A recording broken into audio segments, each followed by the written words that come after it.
have hit the season finale of Last One Standing 3 is Oh Heck Nah, a Naked and Afraid podcast. And I'm telling you, this has been a wild ride. I almost forget my own name, but I am Malou Beyonce, am super fan turned Naked and Afraid survivalist, and I have with me my co-host. Yay, Gabe, super fan turned even bigger super And that fan. is 100% true.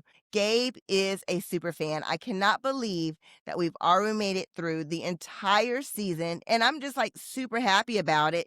I think we've grown. I think we've learned a lot, and let's get into the show. Are you ready, Gabe? Ready, just like It's SpongeBob season said. finale, and we're going into it. I want you to take the lead. I'm going to give you main host capabilities, and just let's dive into it. Okay, so here we are, season 3 of Last One Standing. It has been a massive roller coaster of emotion. Matt Wright nearly went home the first week. Kai got med tapped day 6. We had the Black Cowboy self tapping. We had 3 people tapping in one episode. We had Max tapping the episode after. It has been a wild ride. Jamie was the secondary antagonist, but unfortunately, the sun took him out of the competition. And we are finally at our end. Tricky got eliminated last episode. The anime lover who went through his character arc left, and now we are down to our final 3. Darren, Chini, and Matt, and they have to face this final gauntlet,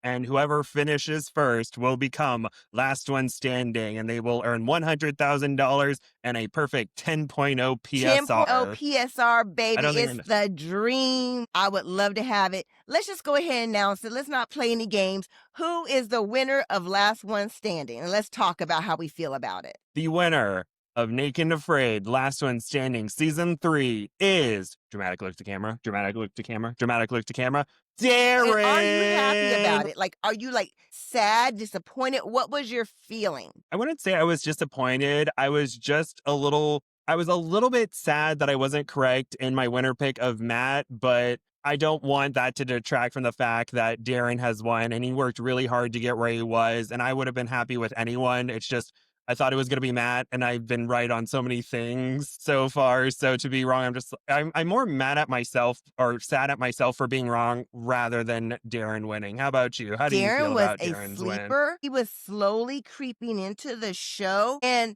I would say maybe the last episode, I really started to feel this bond. I don't know why, but I felt this bond towards Darren. And I guess it was because of the editors. We're going to name them Tricky too, because they really played with my emotions. And that funny line when he was with Patrick, a couple episodes back, he's like, I don't think so. I really think that made me fall in love with him.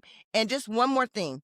Remember when they were biting into the figs and all those bugs came out? That was Darren, right? Yeah, that was Darren And with so I kind of Kayla. fell in love with him then too. So he just slowly melted my heart, and now he has it. Yeah, I was really surprised with the editing too, just because him being focused on happened so much later in the season, where even with Chini, her storyline kind of really came in when Trish, Kayla, and Laura all tapped for the challenge, and Matt kind of had like an up and down edit the entire time. So I was kind of focusing on them, and it wasn't until the second to last episode where I was really just like, Darren is a big player in this game. So the editors got me. They tricked me. I was just like, they got me. So I will give them that. Yes, they were the silent player in this whole Last One Standing season. So let's get down to the meat and potatoes. Why don't you give us a quick recap of the show, point out what you think is important,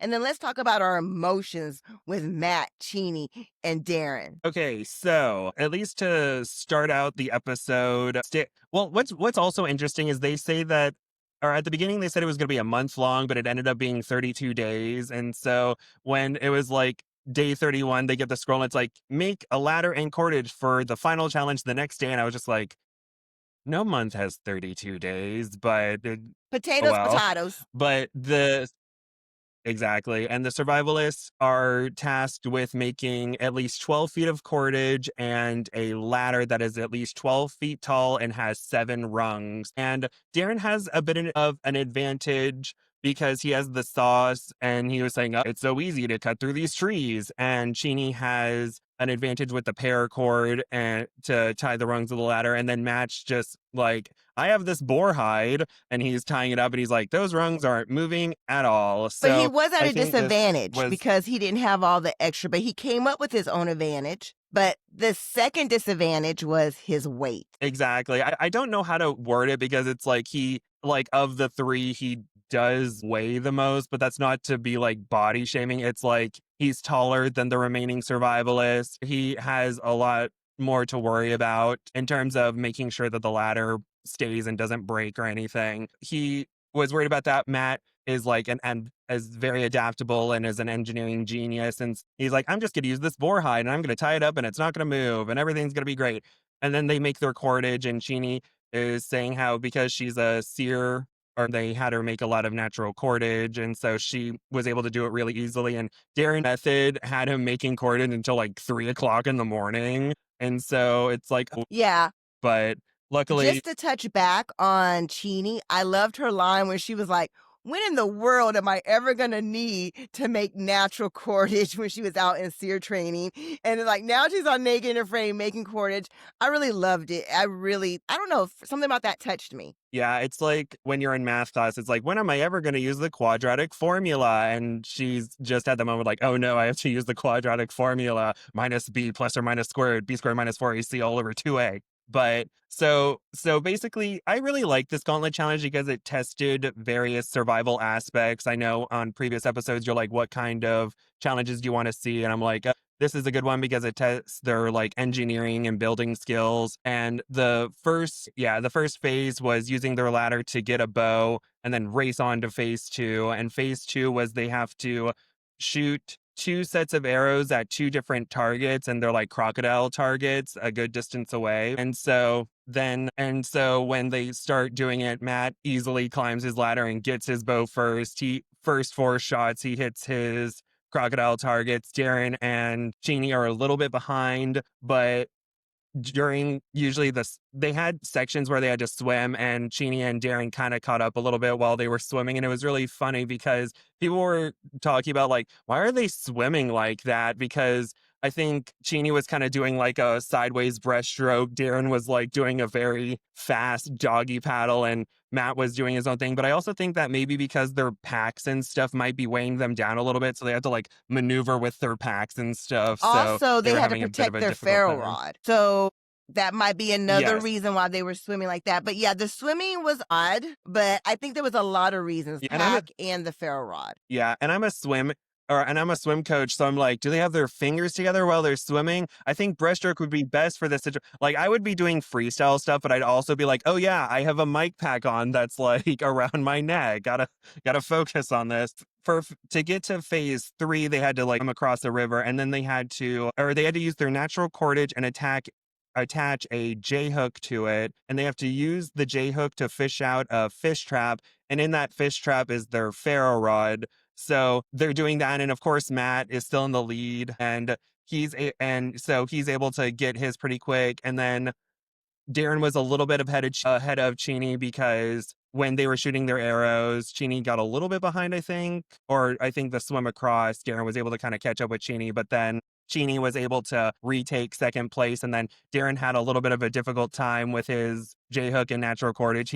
I think he said he made it too well, and it kept like moving around too much, but eventually he was able to get the That didn't J make hook any sense to me, or his to get the reasoning for strap. why his rope wasn't working, but that's me being not a natural born survivalist like him, but I thought it was a little weird. I think it was a lot of nerves. I mean, just to be honest with you, I don't see how it could affect it that much, but I could see maybe the way you connected your J hook on there or the length of your J hook or the weight, but just the way you built your cordage, I had a hard time wrapping my head around. But this is what I love the show for. I'm learning things all the time. Yeah, and he said he took a little bit of slack out of the end of it, and then he threw it back in and was able to get it, so he's a little bit behind. And then after they complete phase three, they have to go jump off a waterfall. You know, when your parents are saying, "Well, if they jumped off a cliff, would you?" Well, of course, if it's for $100,000, then you may have to jump off That's that right. cliff. So they all three jump off that cliff, and people mentioned a lot Darren's kind of flapping motion as he was jumping in,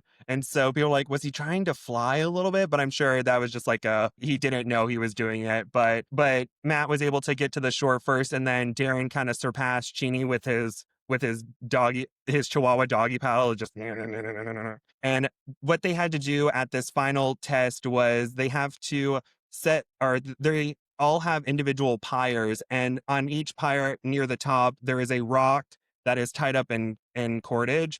And so they had to start a fire that would burn the rope, and whoever rock dropped first would become last one standing. And so we have like 10 minutes of them all trying to start their fires. Chini's ferro rod kind of breaks where the iron or the ferro part breaks off of the handle, but she's able to get it back. They're all trying to start their fires.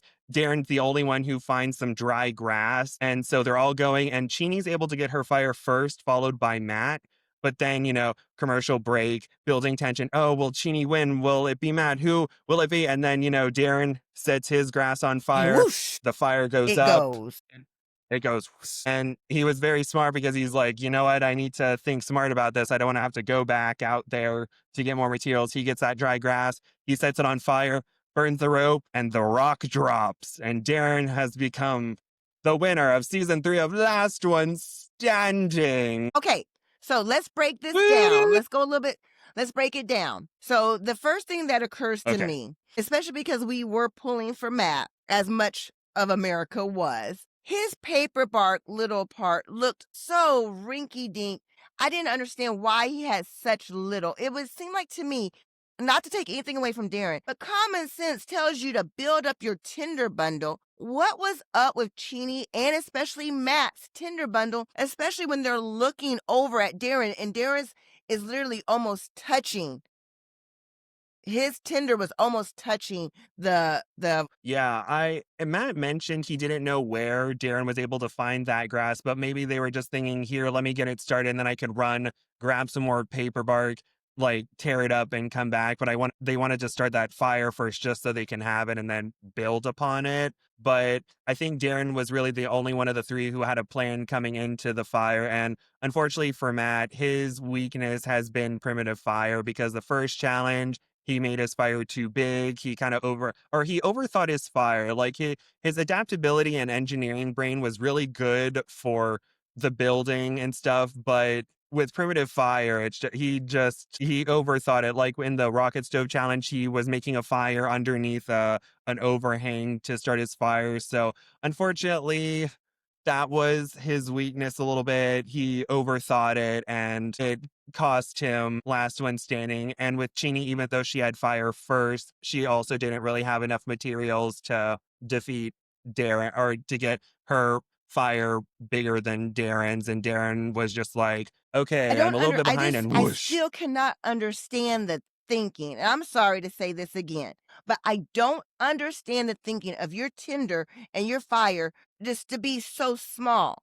I just don't understand it. That's definitely their downfall. Let's talk about how weird it was because even when they were showing it, they don't even mention that Darren's has caught on fire when it actually caught on fire on the actual show. Like Matt was running to go get Tinder, and before he could even secure Tinder, Darren's fire and rock dropped. That was crazy. Yeah, it was a blink and you'll miss it moment. I think I heard a noise. I looked away. I looked back, and boom. And then I had Chini's reaction. She's like, "Did his Yeah, rock like drop?" it was really weird. It was like Matt was kind of like, I mean, I think it was a shock. Nobody could believe that it could have gone up that fast. Yeah, I think when your adrenaline is pumping in that moment, you're like, I gotta go, I gotta go, I gotta go. I need to stop. But like, wait, what?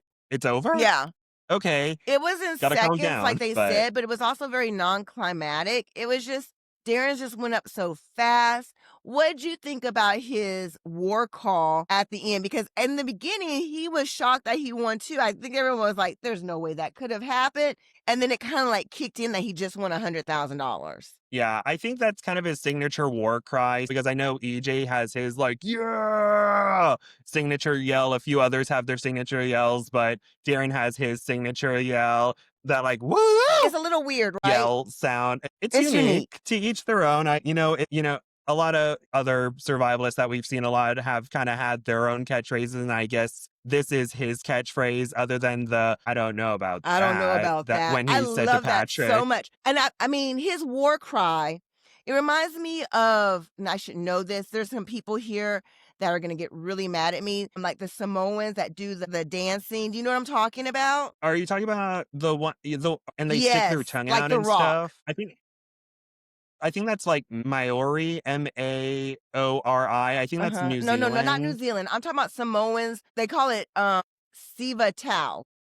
Like the Yes, hitting of the and all arms that. and And it stuff. does say that there's some of Yeah. them from New Zealand. You're right. You're always right. The ones I know are from Hawaii. So I don't know. I must be off a little bit. But anyway, I think another reason why Darren's war cry was seemed out of place and weird because nobody was really kind of celebrating with them. Everybody was still kind of in shock. It was just kind of weird. The whole scenario. I'm not gonna lie.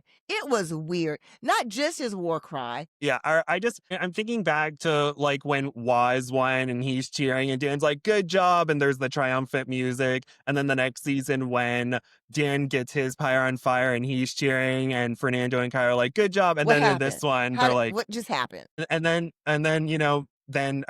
Darren and Matt are kind of giving a hug and Matt's just kind of like, okay.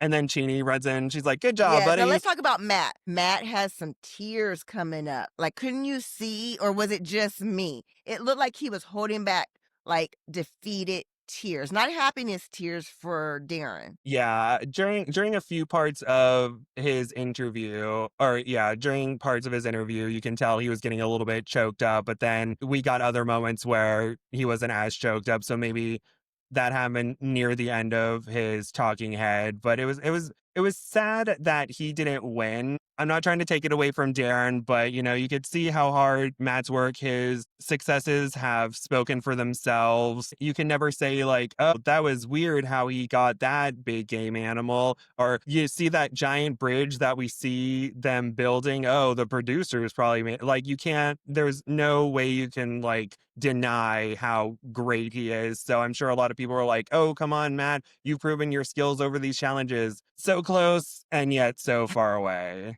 And again, that's not to No, say however, has anybody in the fan universe been talking about how Matt's overrated? Have they? not not a lot, at least in the true fans page. There are a few other pages that I've seen where people are like, they haven't necessarily said, I'm glad he's win, or it's like, oh, he didn't win. Maybe he shouldn't have bragged so much, or oh, he's so overrated. There have been a few people who have been very anti Matt and are happy with him not winning, but at least in the true fans, a lot of people have been like, oh, they all won. They were all so amazing. Or I think Matt won because of his hard work and dedication and his bushcrafting and stuff. He's worked really hard. So luckily, at least on true fans, from what I've seen, a lot of people have been very supportive and are just like, at season one, LOS Matt isn't, that was just editing kind of thing. There were just a few kind of moments, but like Matt is like the real deal and one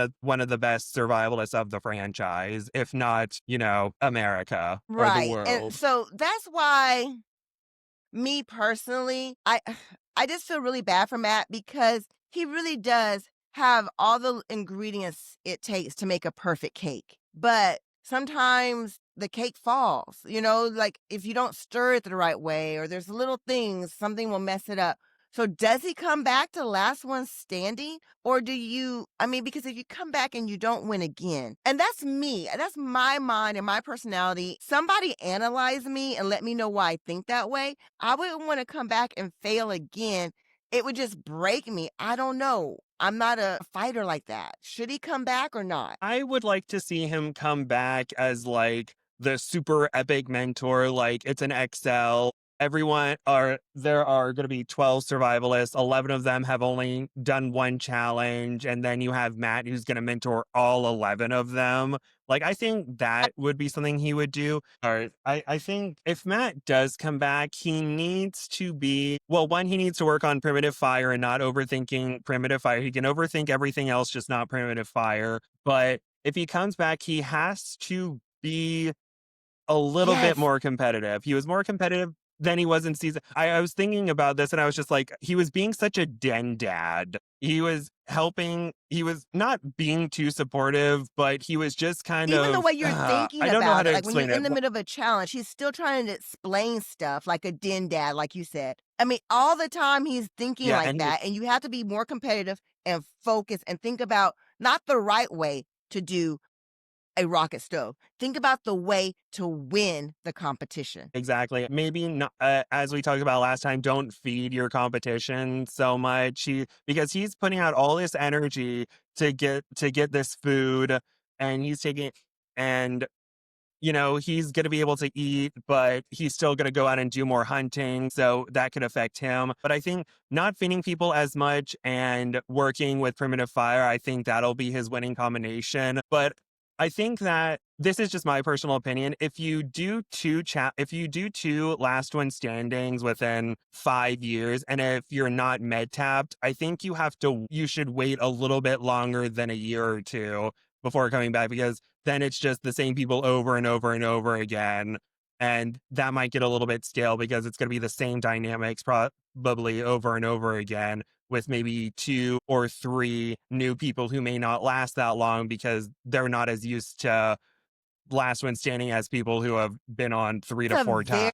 good point, Gabe. I love that you brought that up because I don't want to keep seeing last one standings where Matt's feeding everybody. I'm sorry, I just don't. I think it's great that he feeds people. I don't think he'll ever change that, but it adds an element to the competition that doesn't feel natural. It feels like it's going against the grain of what last one standing is.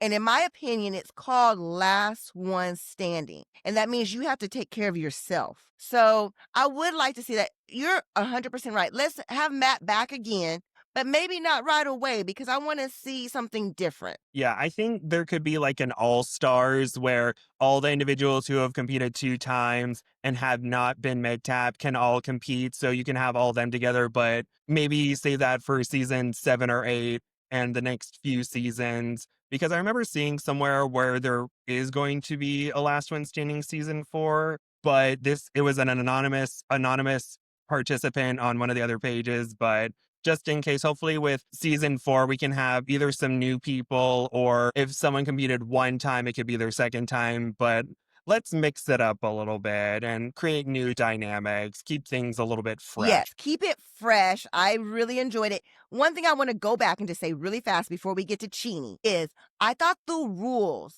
for some reason in this one were a little bit more clear. I really liked how they were like, your ladder has to have this many rungs. It has to support your weight. And I really like that. I hope to see that more in future last one standings. So let's talk about Chini. I feel like even though Chini wasn't last, it just kind of felt that way to me for some reason. I don't know why, but she was the last girl. She said she was the first, runner up. What did you think about Chini's performance? Chini did really well and not exceeded expectations, but she proved how amazing she is, because I think her last few challenges, and people are remembering her from season 1 and leaving the challenge, and they're forgetting the fact that she is a seer specialist. She was in the military.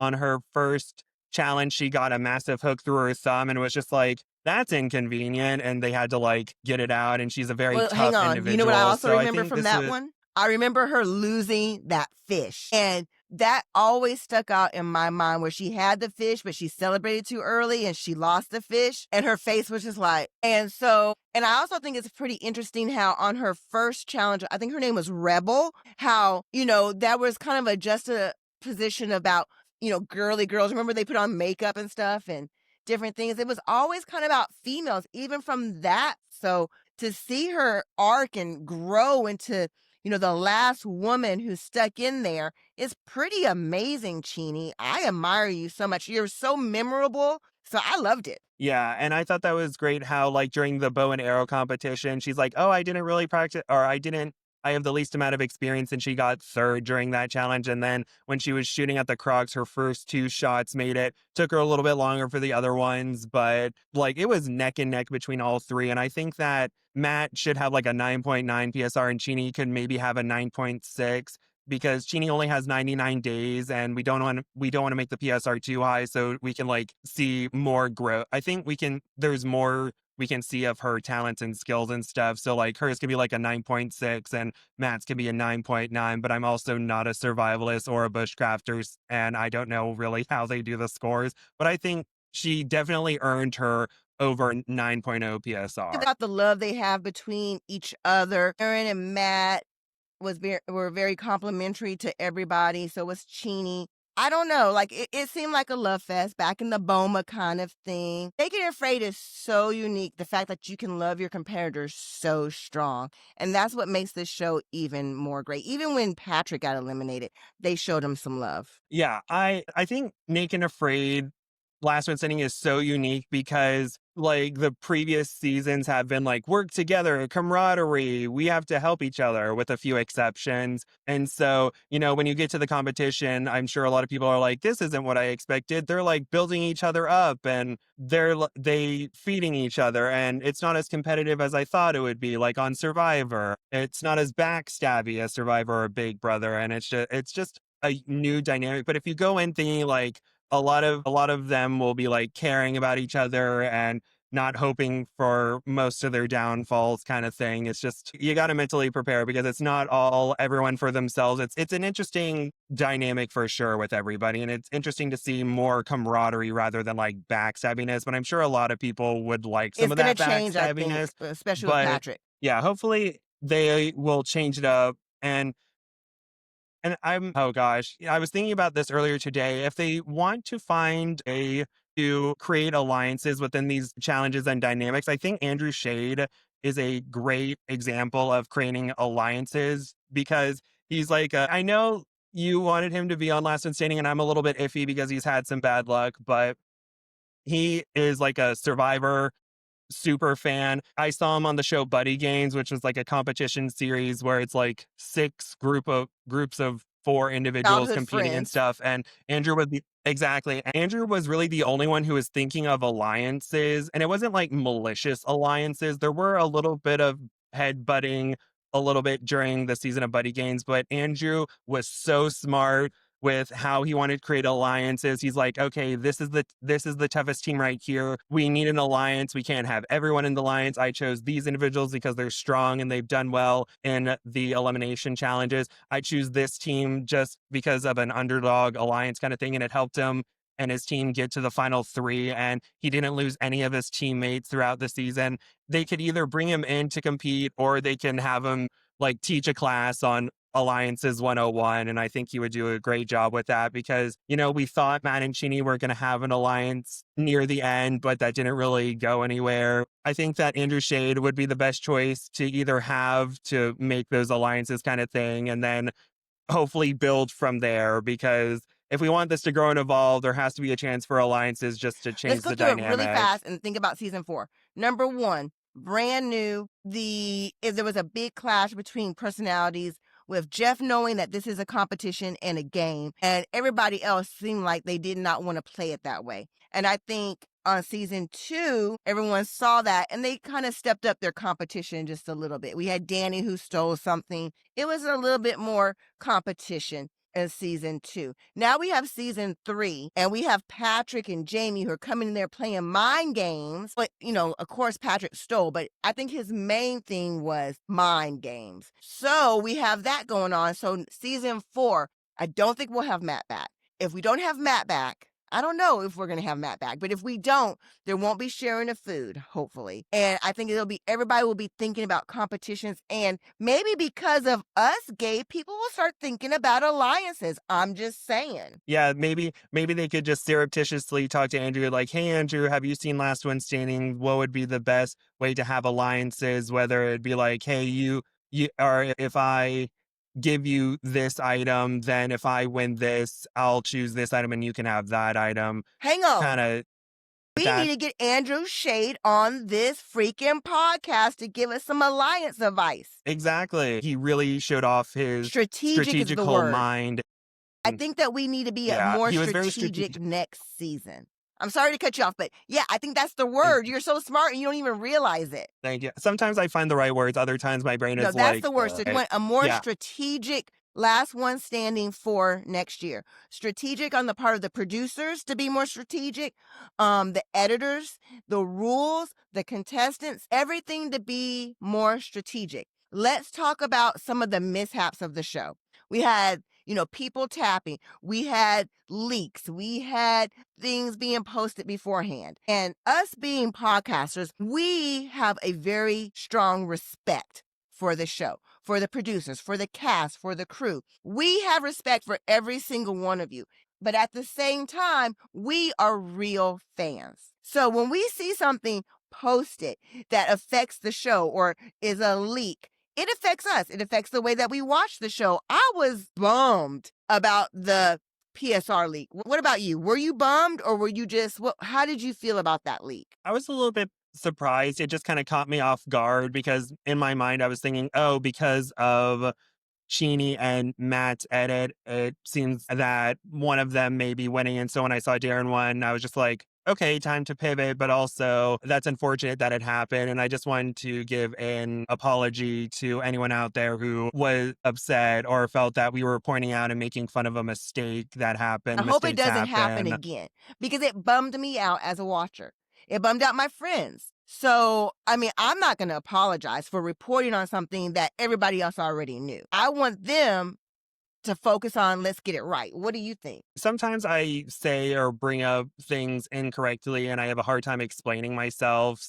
Some of the things I say may be misconstrued. I brought it up during the previous podcast, and so I just didn't want anyone to think there was malintent behind it. And, people were talking about it on the pages, but it was sort of a not. It wasn't as big as the main thing we talked about Hmm. that was leaked by Superfan M. And so I was just like, oh, this is something that happened. Mistakes happen. I don't know. It could mean this, it could mean that. And I was giving the benefit of the doubt, Yeah. but it's unfortunate. There were some things that, or, and so I feel like something happened in Last One Standing season 3 where something happened behind the scenes. Production had to pivot and they did their best, but it was still kind of like, why is this happening? This editing is weird. I would still kind of place it above Last One Standing season 1 just because of the dynamics that were happening. And it wasn't as, I felt like Last One season 1 was kind of like, it was very hectic to me. But yeah, hopefully production has learned from that mistake and hopefully they'll know like, if this happens, we can pivot to this or we'll try to make sure this doesn't happen in the Yes. future And the main thing kind of that I want to thing. point out is even though I got a little like heated right now about it, is what you said. Again, you're so smart, Gabe.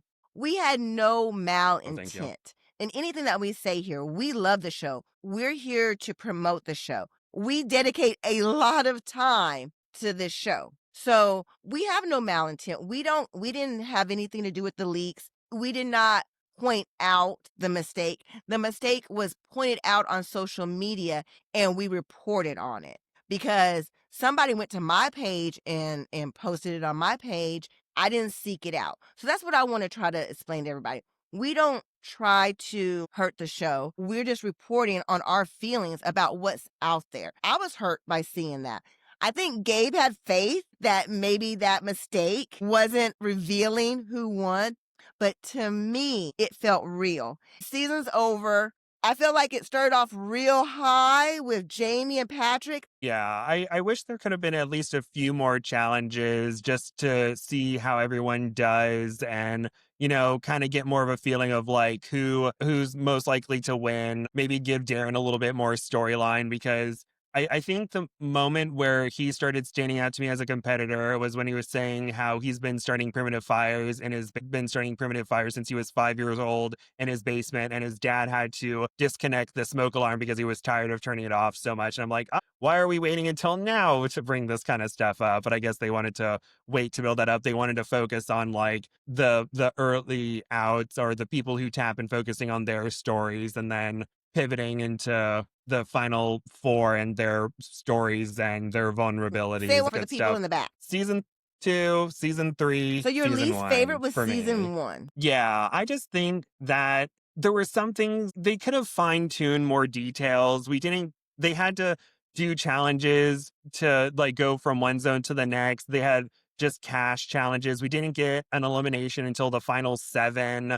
And before that, we had 2 people being tapped on day 3. Wes unfortunately tapped because he's like, the competition really isn't for me. Chini left because of missing home. And then when we did finally get to an elimination challenge, Sarah gets mad at Steven because she's like, you stole my trail. But then Steven's like, it was an unclaimed, or like the item at the very end of the trail wasn't claimed. You were over there, I was over here. And then I don't know if she's still mad about it or not. And then it's just Matt tore a calf muscle. It It was was just a exciting to lot. you think. Yeah, like after watching, I'm just like, oh my gosh, I don't like this. Why would they do something like this? But then season 2 rolled around and I kind of warmed up to the idea, mainly because Dan won. No offense to Kai or Fernando, but Dan's a marine biologist and I love science. I was like, I'm glad he won. And then I kind of warmed up to it. And now I'm kind of invested now. I've made my recap videos. We've been talking about it. I help admin a page about Naked and Afraid and stuff. So I'm like, I guess You're I'm in in it it. now. And You can only give one yeah, piece of advice. If David Story was going to listen to this and David Story is going to take one piece of advice from you, what would that be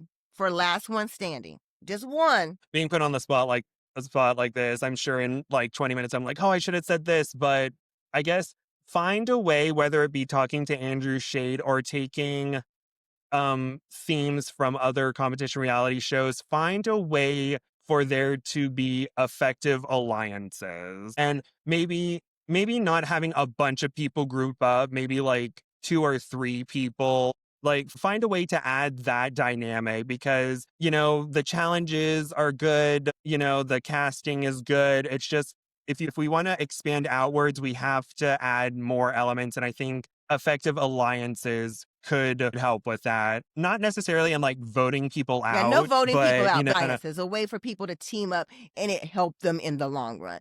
I love that. I'm going to give you my piece of advice, David's story, and I'm kind of actually stealing this from Gabe, but my piece of advice would be have many wins. Not only have cash, but have some monetary challenge wins. So if you win a challenge, you get 10,000. I think that would make it more I think that would make the people more competitive, and I think it would bring a spice to the show. What do you I mean, I stole it from you, so I don't have to ask you what you think, Gabe. He likes it. Just trust me. I was literally just thinking about that. I'm like, oh, but I was thinking like monetary value. Like I have a whole list of like things to add that I I could know give to you do. David's story, That's but why I'm I not going said to read just out that one, list. Gabe, because I know you have a whole list. I reeled them back for you, David Story.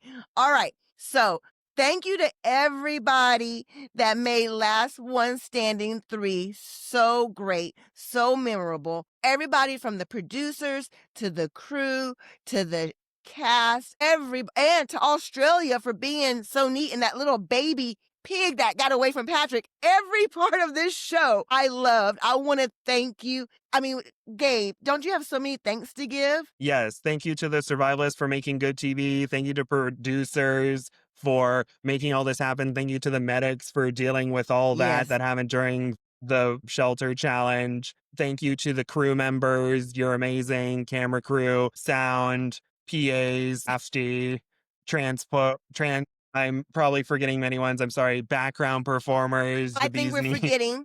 Thank you to all the great fans that kept their composure. Thank you to the fans who did not get nasty. And thank you to the fans that listened to this show. I can't Thank believe you. the season's over, but we will be back for a wish list of who we want to see on Last One Standing 4, which we recorded a long time ago. Some of that's going to have to change. And you will also And we also have Apocalypse looking forward to. We have a lot of things to do with that. I'm really looking forward to seeing Wes Harper and Joe on that. Who are you looking forward to? One more thing before you say it. I'm going to say this. I'm not going to say it. I'm going to hold it in my pocket right here, and I'm going to see if you say it. So go ahead. Oh, no, wait, let me write it down. Let me write it down so I won't forget. Okay. Before or so while you're writing that down, I just wanted to say there was a moment when Darren was flying away where he said, I may not be a Shut big up. deal, That's but what I I just am wrote. the real deal. Shut up. I swear to Listeners, I had God. no idea she was writing that. Oh my gosh. Oh, I thought you were going to write something down about what I'm excited about for Apocalypse, but I was just like, oh, wait, Darren said Yeah, that. you can't see it. I don't know how to make you see it. I wrote down Stephen Lee because I wanted to talk about what Darren said, and I didn't want you to say, I'm looking forward to seeing Stephen on Apocalypse, and then me act like that's why I brought it up. That is so weird. I love you. Okay, so My gosh, we okay, are so go so in ahead and sync. talk about that helicopter moment. Yeah, I remember because someone on True Fans was like, "Oh, I really like that little," or they were either saying, "Was that a little dig that Darren had?" or "I love the little dig that Darren had at Stephen Lee Hall Jr." I'm just like, "Huh?" And I'm watching, and I'm just like, "I don't see it." But then he's at the helicopter, and he's like, "I may not be a big deal, but I am the real deal." And I think he gave like a war cry, and then the episode ended. But I was just like, if I remember correctly, people were on Steven's side for that argument on XL too. That was I'm I could not believe he said that. It was crazy bananas. I don't know how to feel about it, and I cannot believe that you brought it up when I wrote it down. I love Steven, okay? I love him. I love Darren. I'm not 100% versed in the controversy. Hey, baby, on XL about them. You want to fill in the fans? Unfortunately, I didn't really see XL, but from what I understand, Darren was saying how Steven said that they're all useless or something. And Steven's like, no, I didn't say that. And they were like rolling the footage, and people were like, yeah, no, Steven I didn't say remember that. that. And so Okay, there was, so now that you said it, it just came running back to my head. I remember that so well, and it made it seem like Darren just like straight up lied on Steven. But I'm gonna attribute that to editing magic. I don't know, but it was a great line. I don't know what's going on with that. I don't know if it was a dig or if it just, felt that way, if it was just coincidence, but that was one of my favorite parts. so going back to what I'm excited about with Apocalypse, I luckily someone sent me the 22-minute or the 15-minute kind of trailer teaser for Apocalypse, and I was watching, and it made me excited for Wes to come back. It made me excited for Joe as well, and I'm excited to see Teal back because she is very skilled, and it's great to see her back because we haven't seen her since season 9. And I'm excited for Frank and Alexa as well, and Waz, but I'm a little bit worried because he has that perfect 10.0 PSR. If he doesn't make it, then it might be like, oh, but I'm sure they're going to be like, this is the primitive apocalypse rating. It has nothing to do with the PSR. It's an average of the ratings. But yeah, I'm very excited to see Frank just because on both of his challenges, he had amazing shelters and he was very helpful to his partners. Where Sarah, she was having back problems, and he's like, this leaf will help you. And then Scott, he was a mentor to I'm Scott during sorry, I their hate to 21 cut you off, day but you're just challenge. listing everybody. I need you to list to the one favorite thing that you are looking forward to on Apocalypse, Gabe. I'm sorry, but I'm going to have to do it to you. Gosh, only one. I can't believe I have to choose one. I'm going to say Stephen Kelly because of his You accent. just want to impersonate his accent. Yeah, but I can't do a Liverpool. The only thing I can say is Liverpool. He's from Well, I'm Liverpool excited for all of it, or just something like like that. Gabe is. Thank y'all so much for watching this season of the podcast, and we will be back. So before we go, Gabe, what else do you have in your heart to express? Gosh, I hope I'm expressing the right thing, but there's going to be a new TV show that's going to feature Naked and Afraid contestants, but it's not going to be really Naked and Afraid related. Bunham Murray Production is developing a new survival competition series titled Predator vs. Prey, which will be hosted by Reacher star Alan Ritchson. Predator vs. Prey will follow a cast of 15 stars who had previously appeared on survival series such as Alone, Outlast, Naked and Afraid, and Survivor, as they compete in a 21-day game of hide and seek set on a 25 square mile rugged Wow, wilderness. I'm excited. Maybe another time we can list off who we want to see on there, but I'm excited to see who's going to be on it. There will be 15 in total, and some of them will be from Naked and Afraid. It's a big game of hide and seek on a 25-mile square foot area. The predators can get up to $500,000 for catching prey. The prey can make money by completing challenges and not getting caught. And each episode, the game is going to be It's changed up like a hide bit. and seek So for it's very adults? exciting. Yeah, hide and seek for adults. And I'm excited to see who's going to be on it. I could definitely see EJ, Matt, Laura, and Kai on a show like this. So I'm sure Andrew Shade will be like, please, I want to talk to the Survivor I mean, I didn't people. wanna be on the show because I love hide and seek, but that sounds great. I cannot wait. Maybe we'll even do a little tease on that show. I don't know. We don't know. We'll see, but stay tuned. Make sure you still like and follow, subscribe. Just because the season's over does not mean we won't have content coming out. We love you. Congratulations, Darren. Congratulations, Matt and Chini and everybody else. I'm out. Thank you for We being love you. I love here. you, Gabe. You're so amazing. We're so on sync. Well, thank you. That You're was great crazy as that we were well. both thinking the same thing, right?